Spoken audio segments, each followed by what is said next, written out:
எனக்கு பயங்கர ஹாப்பி. சொல்லுங்க எப்படி இந்த ஷாப்க்கு வந்தீங்க? நான் பூனா ட்ரிங்க் சேனல் பார்த்தேன். ஓகே ஓகே உங்களுக்கு ரொம்ப பிடிக்கும். ஓகே சப்ஸ்கிரைப் பண்ணேன். Okay okay ma'am. இந்த குழந்தைங்க ஷாப் இருக்கு. இன்னைக்கு நேத்து நினைக்கிறேன். நேத்து தான் உங்களுக்கு பட்டு சாரி எல்லாம் ஆஃபர் போட்டுருக்காங்க பார்க்க வந்தேன். Okay okay ma'am. ஓகே பார்த்துட்டு வீடியோ பார்த்துட்டு ஓகே வந்திருக்கேன். ஓகே மேம் வந்து என்னோட சப்ஸ்கிரைபர் ஆக்சுவலா நான் நிறைய சப்ஸ்கிரைபர் மீட் பண்ணிருக்கேன். பட் என்னோட சப்ஸ்கிரைபர் ரிவ்யூ கேட்கறது இதான் ஃபர்ஸ்ட் டைம். சோ இவங்க பாத்தீங்கன்னா குலதெய்வ கோயிலுக்காக இப்போ வந்து அம்மனுக்காக சாரி எடுத்து வந்திருக்காங்க. என்னோட சேனல் பார்த்து ஒரு அம்மனுக்கு சாரி எடுத்து வந்து ரொம்ப ரொம்ப பாசிட்டிவ் வைப்ஸா இருக்கு. எனக்கு ரொம்ப ஹாப்பியா இருக்கு. ரெகுலர் கஸ்டமர் சேனல் பார்த்து வந்து நாங்க எடுத்தோம்னு சொன்னது எனக்கு ரொம்ப ஹாப்பியா இருக்கு. எங்களுக்காக இந்த மாதிரி நிறைய கலெக்ஷன்ஸ் காட்டு, இன்னும் நிறைய சப்ஸ்கிரைபர்ஸ் வரணும், நிறைய எடுக்கணும். அதான் இது நமக்கு எஸ்பிடி சில்க்ஸ் கலெக்ஷன் சொல்லுங்க.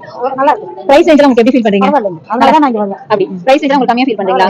ஒரு 4 பட்டு சாரி எடுத்துக்கிறேன். ஓ 4 எடுத்துருக்கீங்க. Okay okay. அப்புறம் 5000க்கு இந்த மாதிரி திருப்பி பச்சையில கட்டம் போட்ட மாதிரி அது ஒன்று எடுத்துருக்கேன். ப்ளூ நேவி ப்ளூல போன ஆடியில வந்து எடுத்துருக்கோம். எடுத்துட்டு தான் இருக்கேன். இப்போ வந்து அம்மனுக்கு சரி இந்த வீடியோ பார்த்தேன். சரி போய் ஆட்டோ போட்டுருக்காங்க. சரி போய் பார்க்கலாம். எங்க பேர் ஜெகதாம்பாள். இன்னும் நிறைய எடுத்துட்டே இருப்பாங்க. நம்ம நிறைய காமிச்சிட்டே இருப்போம். அவங்களுக்கு அந்த வீடியோ கண்டிப்பா ஹெல்ப்ஃபுல்லா இருக்கும். சோ இப்போ அவங்க எடுக்கிறத நம்ம பார்க்கலாம். Thank you ma'am. Thanks a lot.